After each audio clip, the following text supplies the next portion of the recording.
জিও একাডেমিতে আপনাদের সবাইকে স্বাগতম। আচ্ছা, একবার ভাবুন তো, মানবজাতি যদি এমন একটা রেসে নামে যেখানে হেরে যাওয়াটাই নিশ্চিত। অদ্ভুত শোনাচ্ছে, তাই না? কিন্তু ১৭৯৮ সালে একজন মানুষ ঠিক এটাই বিশ্বাস করতেন।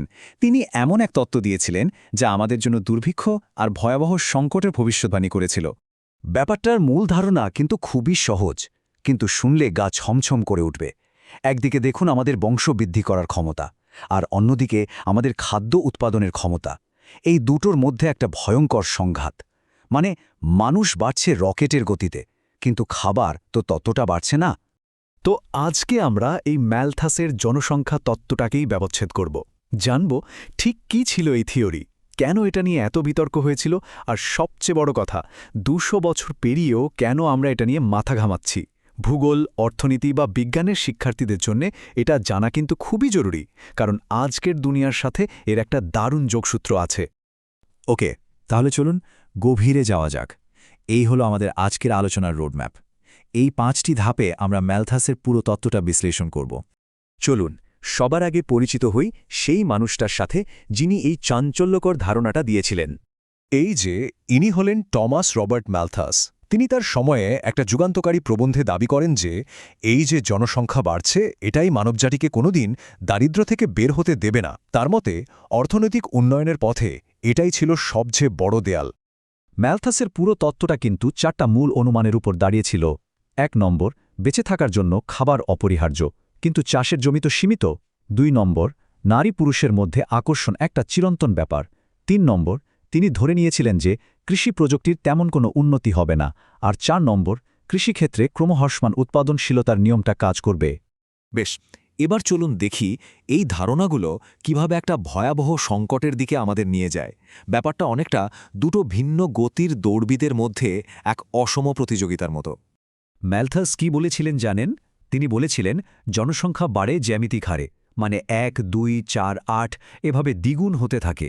আর অন্যদিকে খাদ্য উৎপাদন বাড়ে গাণিতিক হারে, মানে ১, ২, ৩, ৪, যা কিনা অনেক ধীর। ফলাফল, জনসংখ্যার দৌড়বিদ খুব সহজেই খাদ্য সরবরাহের দৌড়বিদকে পেছনে ফেলে দেয়। আর এই গ্রাফটা দেখুন, কি চমৎকারভাবে সেই পরিণতির ছবিটা তুলে ধরে। এখানে দ্রুত বাড়তে থাকা জনসংখ্যার রেখাটা একটা সময় গিয়ে খাদ্য উৎপাদনের সরলরৈখিক রেখাটাকে টপকে যাচ্ছে। আর এই ছেদবিন্দুটাকেই বলা হয় সংকটবিন্দু বা পয়েন্ট অফ ক্রাইসিস। ম্যালথাসের ভবিষ্যবাণী ছিল একদম পরিষ্কার। এই সংকটবিন্দুতে পৌঁছানোর পরেই সমাজে নেমে আসবে ভয়াবহ দুর্ভিক্ষ, মহামারী, দারিদ্র্য আর চূড়ান্ত বিশৃঙ্খলা। কারণটা সহজ, প্রয়োজনের তুলনায় সম্পদ যে তখন থাকবে অনেক কম। এখানেই তো আসল প্রশ্নটা। যদি ম্যালথাসের কথাই সত্যি হতো, তাহলে তো আমাদের অনেক আগেই বিপদে পড়ার কথা। তাহলে ভুলটা কোথায় ছিল? চলুন এবার সেটাই খুঁজে বের করা যাক। এই অংশে আমরা দেখব যে ম্যালথাস নিজে কী ধরনের নিয়ন্ত্রণের কথা বলেছিলেন, আর কোন কোন বড় বিষয় তার নজর এড়িয়ে গিয়েছিল। ম্যালথাস কিন্তু ২ ধরনের নিয়ন্ত্রণের কথা বলেছিলেন। একটা হলো প্রাকৃতিক নিয়ন্ত্রণ বা পজিটিভ চেকস, যা প্রকৃতির নির্মম উপায়, যেমন ধরুন দুর্ভিক্ষ, যুদ্ধ বা মহামারী। আর অন্যটা হলো নৈতিক নিয়ন্ত্রণ বা প্রিভেন্টিভ চেকস, যা মানুষ সচেতনভাবে করতে পারে, যেমন দেরিতে বিয়ে করা বা পরিবার পরিকল্পনা। কিন্তু সত্যি বলতে ম্যালথাসের তত্ত্বে কয়েকটা বড়সড় ভুল ছিল। তিনি প্রযুক্তির অবিশ্বাস্য শক্তিকে একদমই পাত্তা দেননি, যা কিনা খাদ্য উৎপাদনকে বহুগুণ বাড়িয়ে দিয়েছে। তাছাড়া তিনি অর্থনৈতিক উন্নয়নের সম্ভাবনাকেও খুব ছোট করে দেখেছিলেন, আর তার দৃষ্টিভঙ্গিটাও ছিল একটু বেশি হতাশাবাদী। মালথাসের মূল তত্ত্বটা হয়তো ভুল প্রমাণিত হয়েছে, কিন্তু তার চিন্তাটা কিন্তু পুরোপুরি হারিয়ে যায়নি। বরং এটা একটা নতুন রূপে, নতুন মোড়কে আবার ফিরে এসেছে। এই নতুন রূপটার নাম হল নব্য ম্যালথসীয়বাদ। এটা এই তত্ত্বের একরকম আধুনিক সংস্করণ। এরা শুধু খাবার নিয়ে ভাবে না, বরং পৃথিবীর সমস্ত প্রাকৃতিক সম্পদ আর পরিবেশ নিয়েও ভাবে। আর সমাধান হিসেবে এরা শিক্ষা আর নারীর ক্ষমতায়নের মতো বিষয়গুলোকে অনেক বেশি গুরুত্ব দেয়। এই টেবিলটা একবার দেখুন। পুরনো তত্ত্বের সেই হতাশাবাদী দৃষ্টিভঙ্গির বদলে নতুন তত্ত্বটা অনেক বেশি বাস্তবসম্মত আর নীতিভিত্তিক। এখানে নারীর শিক্ষাকে জনসংখ্যা নিয়ন্ত্রণের একটা শক্তিশালী হাতিয়ার হিসেবে দেখা হয়, যেটা কিন্তু ক্লাসিক্যাল তত্ত্বে একেবারেই ছিল না।